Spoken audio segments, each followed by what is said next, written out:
অনেকেই বললো যে যদি কখনো এটা হয়ে যায় সেই ক্ষেত্রে কি করবেন। অবশ্যই সামলাতে পারবো, আমি যদি না পারি সিনিয়র যারা ছিল ওদের হেল্প নেবো আমি।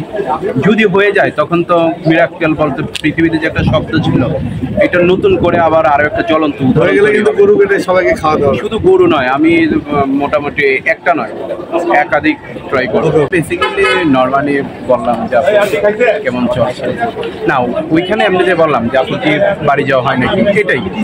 ভোট তো ভোটই বেসিক্যালি, মানে যেহেতু ভোটের নিয়ে একটা ইয়ে হয়েছে নিজেদের মধ্যে একটা দ্বন্দ্ব, সেটা আসলে অবসান হয়েছে।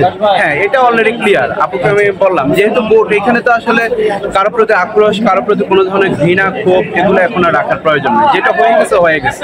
আর সবচেয়ে বড় ব্যাপার হচ্ছে শিল্পীদের নির্বাচন বলতে এখানে আমরা একটা আনন্দ উৎসবে আছি। এখানে পুরাতন কোনো ভিতরের ক্ষোভ আক্রোশ এগুলো আমার মনে হয় যে আর মনে রেখে লাভ নেই।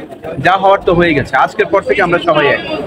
এটা হয়তো বা কোনো একটা অ্যাক্সিডেন্টলি হয়ে গেছে, এখন এটা মোটামুটি আমরা সবাই এক।